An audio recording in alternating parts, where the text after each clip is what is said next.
Nuestro hogar. Francisco Chico Javier. Parte 48. Culto familiar. Probablemente a los practicantes del espiritismo no les resultaría tan sorprendente la reunión a la que comparecí en casa de Licias. Para mis ojos, la escena era inédita e interesante. En la espaciosa sala de estar se había reunido un pequeño grupo de poco más de 30 personas. La disposición de los muebles era muy sencilla. Había poltronas confortables en filas de 12 cada una. Delante de una tarima donde el ministro Clarencio había asumido la función de director, rodeado por la señora Laura y sus 2 hijos. A una distancia de aproximadamente 4 metros había un enorme globo cristalino que colgaba a una altura de alrededor de 2 metros. En su parte inferior estaba envuelto por una serie de hilos conectados a un pequeño aparato, idéntico a nuestros altoparlantes. Numerosas preguntas danzaban en mi cerebro. En la amplia sala cada cual había tomado el lugar adecuado. Observaba que en cada grupo se desarrollaban fraternas conversaciones. Me encontraba al lado de Nicolás, un antiguo servidor del Ministerio del Auxilio e íntimo de la familia de Licias, a quien osé preguntar algunas cosas. El compañero no se hizo rogar y comenzó a explicarme. Estamos listos. Solo aguardamos la orden del Ministerio de la Comunicación. Nuestro hermano Ricardo se encuentra en la fase de infancia terrestre y no le será difícil desprenderse de los lazos físicos más fuertes durante algunos instantes. ¿Va a venir hasta aquí?, consulté. ¿Por qué no?, replicó el interlocutor. No todos los encarnados se esclavizan al suelo de la tierra. Como las palomas mensajeras, que en algunos casos transcurren buena parte de su vida prestando servicio entre 2 regiones, allá hay espíritus que viven entre 2 mundos. Luego señaló el aparato que estaba frente a nosotros y dijo: esa es la cámara que nos lo mostrará. ¿Por qué el globo cristalino?, pregunté con curiosidad. ¿No podría manifestarse sin él? Debemos tener presente, dijo Nicolás atentamente, que nuestra emotividad emite fuerzas susceptibles de ocasionar perturbaciones. Aquella pequeña cámara cristalina está constituida por material aislante y por consiguiente nuestras energías mentales no podrán atravesarla. En ese mismo instante, Licias recibió un llamado telefónico de parte de funcionarios de la comunicación. Había llegado el momento. Se podía dar comienzo al trabajo culminante de la reunión. Verifiqué en el reloj de pared que habían pasado 40 minutos desde la medianoche. Nicolás notaba mi mirada indagadora, de modo que me dijo en voz baja: recién a esta hora existe suficiente quietud en el nuevo hogar de Ricardo, allá en la tierra. Naturalmente, la casa queda en silencio, los padres duermen, y en esta nueva fase él no permanece en su cama por completo. No pudo continuar. El ministro Clarencio se puso de pie para solicitarnos homogeneidad de pensamientos y la auténtica fusión de nuestros sentimientos. Se hizo una gran quietud y Clarencio pronunció una conmovedora y sencilla oración. Inmediatamente después, Licias nos hizo escuchar las armonías de la cítara y el ambiente se colmó de profundas vibraciones de paz y arrobo. A continuación, Clarencio tomó de nuevo la palabra. Hermanos, dijo, transmitamos ahora nuestro mensaje de amor a Ricardo. Observé entonces con gran sorpresa que tanto las hijas como la nieta de la señora Laura, acompañadas por Licias, se retiraron del estrado y ocuparon un lugar junto a los instrumentos musicales. Juliet y Holanda y Lisias interpretaron respectivamente el piano, el arpa y la cítara, mientras Teresa y Eloísa integraban el agradable coro familiar. Las cuerdas afinadas se alistaron a los ecos de la tierna melodía y la música se elevó como una caricia divina, semejante a un gorjeo celestial. Me sentía transportado a esferas sublimes del pensamiento, cuando voces cristalinas inundaron de arrullos el interior de la casa. Lisias y sus hermanas entonaban una maravillosa canción que ellos mismos habían compuesto. Difícil sería proponernos hilvanar en el lenguaje humano las significativas estrofas desbordantes de espiritualidad y belleza, pero intentaré hacerlo de modo de mostrar la calidad de los afectos en los ámbitos que se extienden más allá de la muerte. Padre querido, mientras la noche trae la bendición del reposo, recibe, Padre cariñoso, nuestro afecto y devoción. Mientras las estrellas cantan a la luz que las empalidece, ven a unir a nuestra plegaria la voz de tu corazón. No te perturbes en el camino de las sombras del olvido, no te afecte el sufrimiento, jamás te hiera el mal. No temas al dolor terrestre, ten presente nuestra alianza. Conserva la flor de la esperanza para la aventura inmortal. Mientras duermes en el mundo, nuestras almas en vela rememoran las alboradas de esta vida superior. Aguarda el porvenir risueño, espéranos, que un día volveremos a la alegría del jardín de tu amor. Ven a nosotros, Padre generoso, regresa a la paz de nuestro nido, retorna a las luces del camino, aunque sea para soñar. Olvida por un instante la tierra y ven a beber el agua pura del consuelo y la ternura en las fuentes de nuestro hogar. Nuestra casa no olvida tu sacrificio, tu bondad, ni la sublime claridad de tus lecciones de bien. Atraviesa la sombra espesa, vence, Padre, a la carne extraña, sube hasta la cumbre de la montaña, ven a orar con nosotros tú también. Sobre las notas finales de la hermosa composición, noté que el globo se cubría en su interior de una sustancia lechosa y cenicienta, e inmediatamente después aparecía la figura simpática de un hombre de edad madura. Era Ricardo. Imposible describir la mezcla de devoción y puras emociones que la familia le dirigió en sus asombrosos saludos. El recién llegado, luego de hablar en particular con su compañera y sus hijos, dirigió su mirada amistosa hacia nosotros para solicitarnos que reiteráramos la dedicada canción de los hijos, que escuchó bañado en lágrimas. Cuando se silenciaron las últimas notas, habló conmovido. «Oh, hijos míos, qué inconmensurable la bondad de Jesús, que coronó nuestro culto doméstico del Evangelio con las supremas alegrías de esta noche. En esta sala hemos buscado juntos el camino que conduce a las esferas superiores.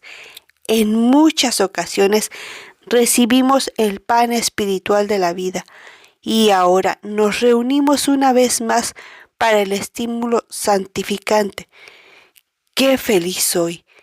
La señora Laura derramaba discretamente las lágrimas. Lisias y sus hermanas tenían los ojos empañados por el llanto. Percibí que el recién llegado no hablaba con espontaneidad ni podía disponer de mucho tiempo entre nosotros. Tal vez todos allí tenían una impresión similar, porque vi cómo Judith se abrazaba al globo cristalino y exclamaba cariñosamente: Padre querido, dinos qué precisas de nosotros, explícanos en qué podemos ser útiles a tu abnegado corazón. Observé entonces que Ricardo detuvo su mirada profunda en la señora Laura y murmuró: Vuestra madre habrá de venir conmigo en poco tiempo, hijita. Más adelante también vendrán ustedes. ¿Qué más podría desear para ser feliz, sino rogar al Maestro que nos bendiga siempre? Todos lloramos conmovidos.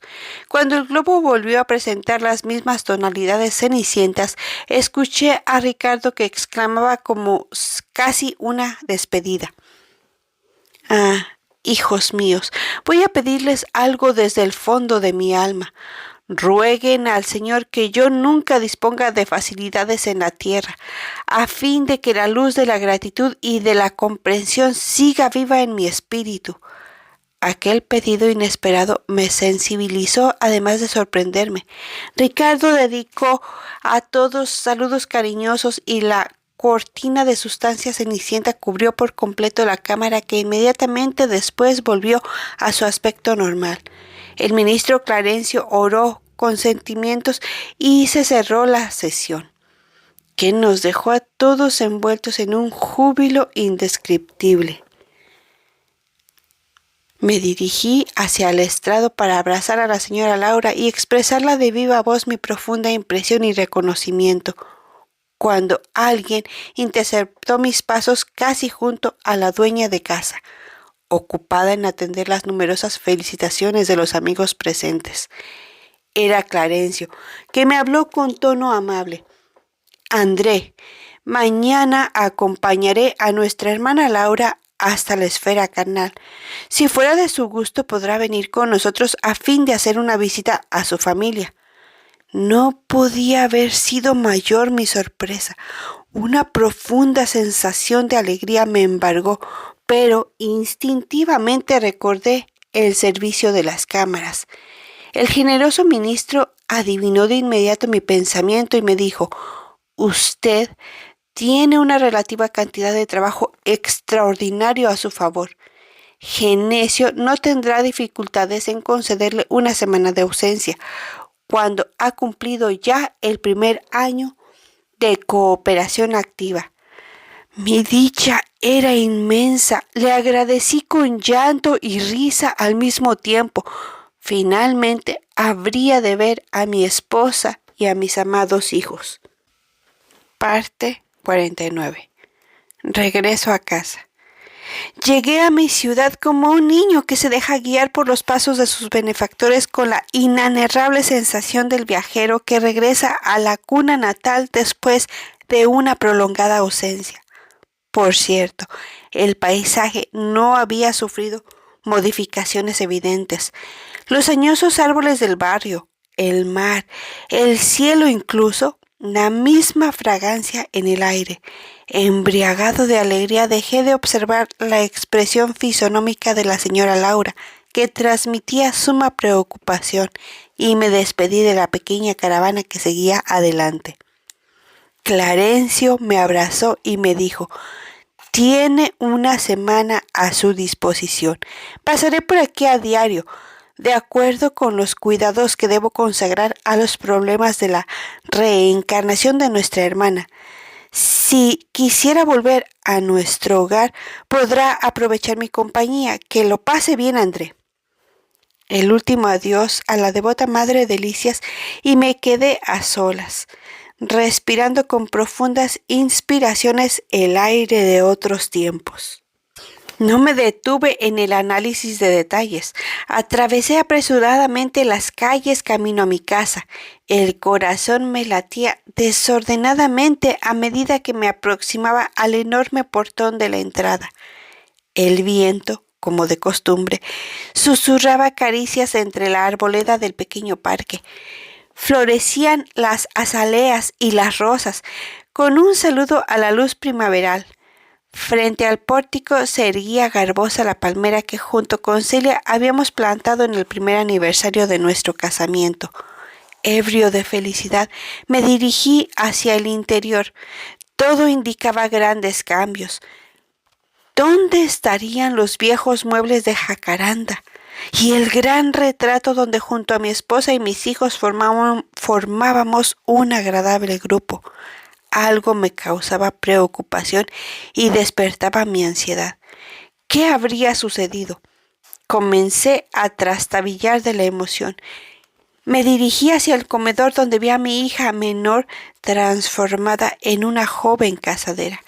Casi en ese mismo momento vi a Celia que salía del dormitorio acompañada a un caballero que a primera vista me pareció un médico. Grité mi alegría con toda la potencia de mis pulmones, pero las palabras parecían retumbar en la casa sin que llegaran a los oídos de los habitantes. Comprendí la situación y me callé decepcionado. Abracé a mi compañera con el cariño de mi inmensa nostalgia, pero Celia parecía por completo insensible a mi gesto de amor. Con mucha cortesía preguntó al caballero algo que no pude comprender de inmediato. El interlocutor bajó la voz y le respondió respetuosamente: Recién mañana podré diagnosticar con certeza, porque la neumonía se presenta muy complicada a causa de la hipertensión. Todo cuidado es poco. El doctor Ernesto requiere absoluto reposo. ¿Quién sería ese doctor Ernesto? Me perdí en un mar de indagaciones cuando escuché a mi esposa que suplicaba ansiosa: Doctor, sálvelo por caridad, se lo ruego, no soportaría una segunda viudez. Celia lloraba y se restregaba las manos demostrando gran angustia. Un relámpago no me habría fulminado con tal violencia. Otro hombre se había apoderado de mi hogar. Mi esposa se había olvidado de mí. La casa ya no me pertenecía. ¿Valía la pena haber esperado tanto para recibir tales decepciones? Corrí a mi cuarto y verifiqué que había otro mobiliario en la espaciosa alcoba. En el lecho se encontraba un hombre de edad madura. Evidentemente su estado de salud era de cuidado. Junto a él, 3 figuras negras iban y venían, mostrándose interesadas en provocar el agravamiento de su padecer. Sorpresivamente tuve el impulso de odiar al intruso con todas mis fuerzas, pero yo ya no era el hombre de otras épocas. El Señor me había convocado a las enseñanzas del amor, la fraternidad y el perdón. Según pude comprobar, el enfermo estaba rodeado de entidades inferiores dedicadas al mal. Así las cosas, no conseguí auxiliarlo en forma inmediata. Me senté decepcionado y melancólico, mientras veía cómo Celia entraba y salía de la habitación en varias oportunidades y acariciaba al enfermo con una ternura que en otros tiempos me había dedicado a mí. Luego de algunas horas de amarga observación y reflexión, regresé con paso inseguro al comedor. Allí encontré a mis hijas que conversaban. Me aguardaba una sorpresa tras otra. La mayor se había casado y tenía un niño de corta edad en su falda. ¿Y mi hijo? ¿Dónde estaría mi hijo? Celia dio las instrucciones apropiadas a una anciana enfermera y se acercó a conversar algo más calmada con las hijas. Vine a verlos, mamá, explicaba la primogénita, no solo para tener noticias del doctor Ernesto, sino también porque durante el día de hoy he experimentado singulares recuerdos de papá que atormentan mi corazón. Desde temprano. No me preguntes por qué, pienso mucho en él. Es algo que no puedo llegar a definir con exactitud. No pudo concluir. Las lágrimas brotaban abundantes de sus ojos. Con gran sorpresa para mí, Celia se dirigió a su hija con modo autoritario. Mire usted, era lo que nos faltaba. Afligida como estoy y tengo que tolerar tus perturbaciones. ¿Qué retroceso es ese, hija? Les he prohibido terminantemente toda alusión a vuestro padre en esta casa. ¿No sabe que eso le disgusta a Ernesto? Ya he vendido todo lo que aquí nos recordaba el pasado enterrado. Hasta cambié el aspecto de las paredes. ¿Y tú no me puedes ayudar en eso?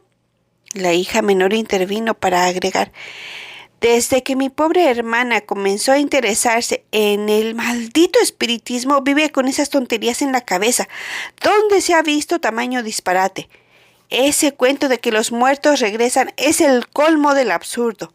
La otra continuaba llorando y dijo con dificultad: no me refiero a convicciones religiosas. Entonces, ¿es un crimen sentir nostalgia de papá? ¿Ustedes tampoco aman? ¿No tienen sentimientos? Si papá estuviera con nosotros, su único hijo varón, no andaría por ahí haciendo tantas locuras. ¿No es así, mamá? Bueno, replicó Celia entre nerviosa y enfadada. Cada cual tiene la suerte que Dios le da. No te olvides que André está muerto. No me vengas con lamentaciones y lágrimas por un pasado irremediable. Me aproximé a mi hija y frené su llanto con consoladoras palabras de valentía que le murmuré. Ella no las registró mediante el oído, aunque sí lo hizo subjetivamente en forma de pensamientos alentadores. Finalmente me veía ante una singular coyuntura. Recién entonces comprendí el motivo por el cual mis verdaderos amigos habían diferido mi retorno al hogar en la tierra. Angustias y decepciones se sucedían en tropel. Mi propia casa me pareció un patrimonio que por un lado los ladrones y por otro los gusanos habían modificado. Ni posesiones, ni títulos, ni afectos. Solamente una hija estaba ahí como guardiana de mi antiguo y sincero amor.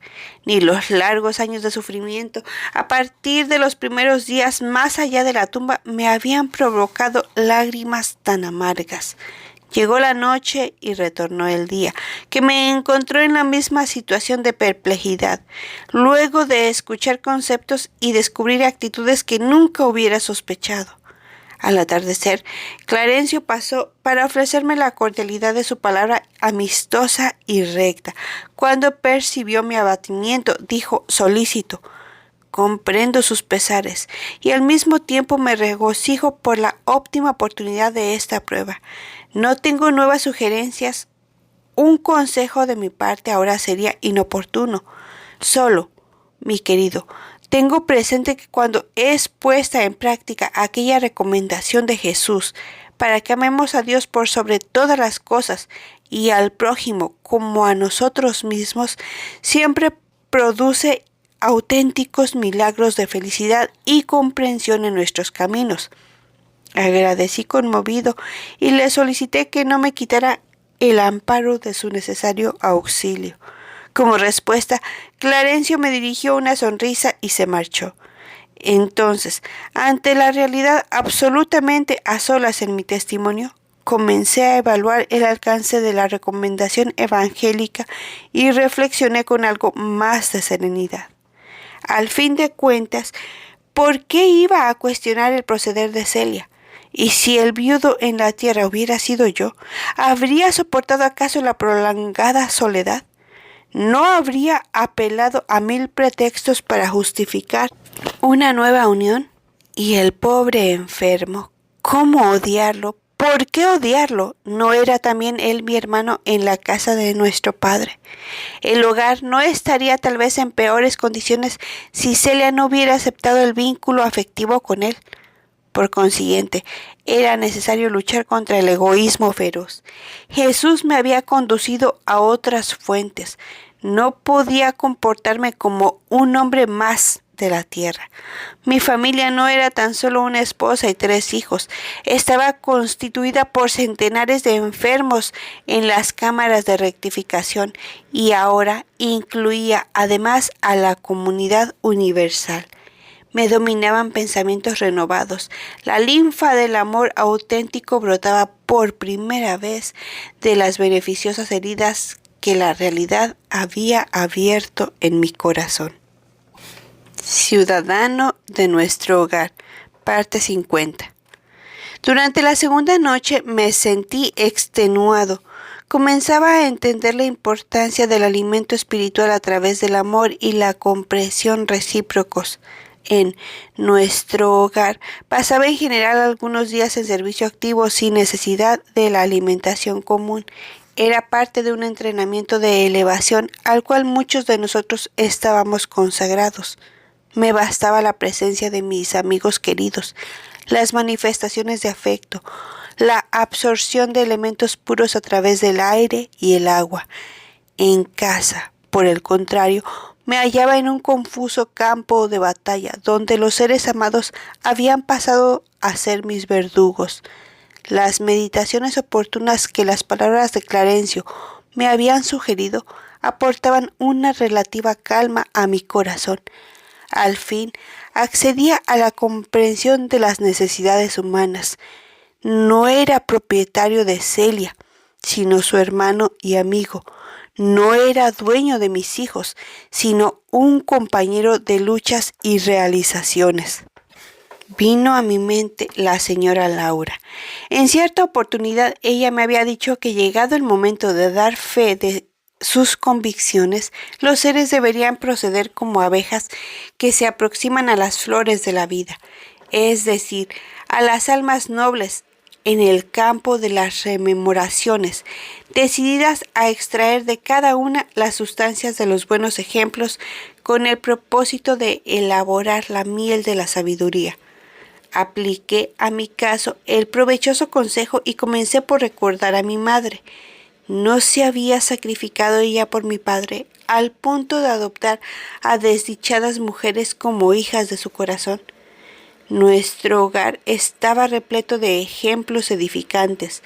La ministra Veranda había trabajado durante siglos sucesivos en bien del grupo espiritual al que estaba especialmente ligado su corazón. Narcisa se sacrificaba en las cámaras de modo de conseguir un aval espiritual para su regreso al mundo en funciones de auxilio. La señora Hilda había vencido al dragón de los celos inferiores y las manifestaciones de fraternidad de los demás amigos de la colonia. Clarencio me había recibido con devoción de padre. La madre de Licias me había tratado como a un hijo.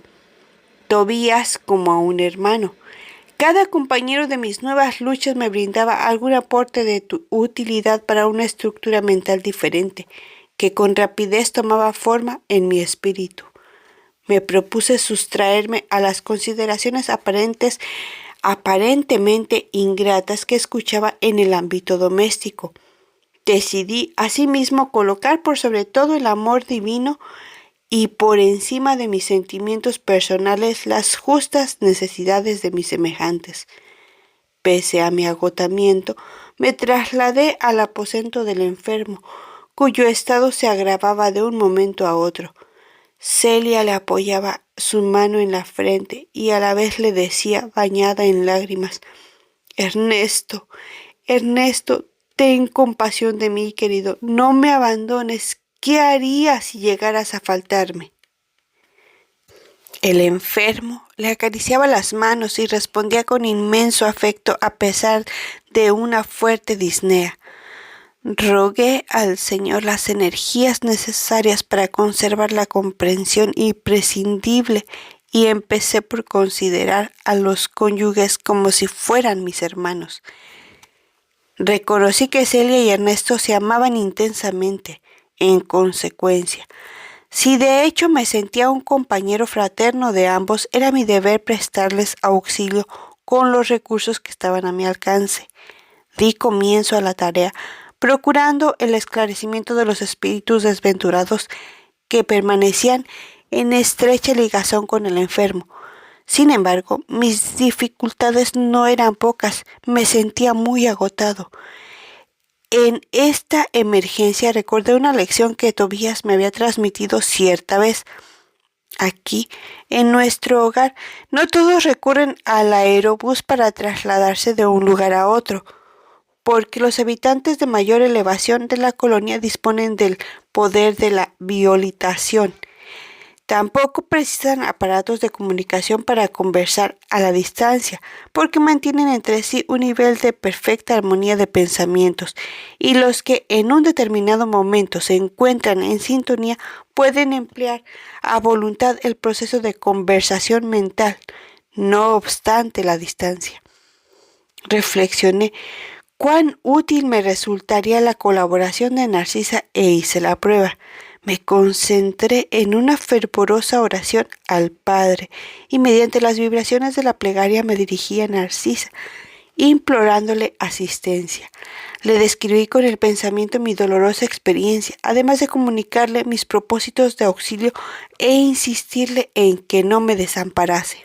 Sucedió entonces algo que no esperaba. Habían transcurrido aproximadamente unos 20 minutos. Todavía mantenía el pedido en mi mente cuando alguien me tocó con suavidad el hombro. Era Narcisa, que se dirigía a mí sonriente. Escuché su llamado, amigo, y vine a verlo. No cabía en mí de alegría. La mensajera del bien analizó el cuadro, comprendió la gravedad del momento y expresó: no tenemos tiempo que perder. En principio aplicó al enfermo pases reconfortantes y lo aisló de tal modo de las formas oscuras que se alejaron como por encanto. A continuación me invitó con decisión: vamos al ámbito de la naturaleza. La acompañé sin titubeos, en tanto que ella, al notar mi extrañeza, dijo con énfasis: no solo el hombre reúne condiciones para recibir fluidos y emitirlos, las fuerzas naturales también pueden hacerlo, dentro de los reinos diferentes en que se subdividen. Para el caso de nuestro enfermo, necesitamos árboles que nos darán una ayuda eficaz. Admirado de la nueva lección, fui tras ella en silencio. Una vez en el lugar preciso, donde había frondosos árboles plantados en hileras, Narcisa convocó a alguien mediante expresiones que no pude entender. Al cabo de unos instantes, 8 entidades espirituales respondían a su llamado. Más que sorprendido, le escuchaba preguntar acerca de la existencia de mangos y eucaliptos. Debidamente informada por estos amigos, que me eran por completo extraños, la enfermera explicó: los hermanos que nos han entendido son servidores comunes del reino vegetal. En vista de mi sorpresa, agregó también: como ve, cada uno cumple su función en la casa de nuestro Padre, en todas partes. Si alguien deseara aprender, habrá quien le enseñe, y donde aparezca la dificultad, ahí estará la providencia. El único desventurado dentro del plan divino es el espíritu imprudente que por propia determinación se condena a las tinieblas de la maldad. Narcisa hizo manipulaciones durante algunos momentos hasta que elaboró una sustancia con las emanaciones del eucalipto y del mango. A lo largo de toda la noche aplicamos el remedio al enfermo, tanto a través de la respiración común como de la absorción por los poros. El enfermo experimentó mejoras sensibles. Por la mañana temprano, el médico comentó, sumamente sorprendido: se ha producido esta noche una extraordinaria reacción, un verdadero milagro de la naturaleza. Celia estaba radiante. La calza volvió a llenarse de alegría. Por mi parte, experimentaba un enorme júbilo en el alma. Un profundo estímulo y hermosas esperanzas vigorizaban mi ser. Reconocía que fuertes lazos de inferioridad se habían cortado dentro de mí en forma definitiva. Ese mismo día regresé a nuestro hogar en compañía de Narcisa. Fue esa la primera vez que experimenté la capacidad de volitación. En un instante atravesamos grandes distancias. El estandarte de la alegría se había desplegado en mi interior cuando le comuniqué a la generosa enfermera mi impresión de levedad. Escuché su explicación. En nuestro hogar, una gran parte de los compañeros podría prescindir del aerobús y transportarse a gusto dentro de las áreas de nuestro dominio vibratorio. Pero dado que la mayoría no ha adquirido esa facultad, se abstienen de ejercitarla en las vías públicas. No obstante, esa abstención no impide que utilicemos el proceso cuando estamos fuera de la ciudad. en las ocasiones en que es conveniente ahorrar distancias y tiempo. Nuestra comprensión y renovado júbilo enriquecieron mi espíritu. De acuerdo con las instrucciones de Narcisa, iba desde la casa terrestre a la ciudad espiritual y viceversa, sin mayores dificultades, de modo de intensificar el tratamiento de Ernesto, cuya mejoría se consolidó notoriamente en corto tiempo. Clarencio me visitaba a diario y se mostraba satisfecho con mi trabajo. Llegó el fin de semana y con él concluyó mi primera licencia en los servicios de las cámaras de rectificación. La felicidad había retornado para los cónyuges, a quien comencé a estimar como hermanos. Era necesario entonces volver a aplicarme a los deberes de la incumbencia. A la luz declinante y tenue del crepúsculo emprendí el camino hacia nuestro hogar, completamente transformado. En aquellos breves 7 días había aprendido varias lecciones prácticas a través del culto de la comprensión y fraternidad auténticas. La magnificencia del atardecer era propicia para sublimes meditaciones. ¡Qué extraordinaria la providencia divina!, pensaba en un monólogo íntimo. Con cuánta sabiduría dispone el Señor los trabajos y las situaciones de la vida. Con qué amor atiende a toda la creación. De pronto ocurrió algo que me sacó de mis reflexiones. Más de 200 compañeros venían a mi encuentro. Recibí los saludos junto con demostraciones de generosidad y afecto. Licias, Lacinia, Narcisa, Silveira, Tobías, Salustio y muchos otros colaboradores de las cámaras se hicieron presentes ahí. No sabía qué actitud adoptar. Me habían tomado de sorpresa. En ese momento apareció al frente de todos el ministro Clarencio, que se adelantó hacia mí con su diestra extendida, mientras me decía: hasta ahora, André, usted ha sido mi pupilo en la ciudad. De aquí en adelante, en nombre de la gobernación, lo declaro ciudadano de nuestro hogar. Tanta magnanimidad para tan pequeño triunfo. No conseguí retener las lágrimas de emoción que me impidieron hablar. Sentí que la bondad divina es inconmensurable y me arrojé a los brazos paternales de Clarencio, mientras soltaba el llanto que brotaba de la gratitud y el júbilo.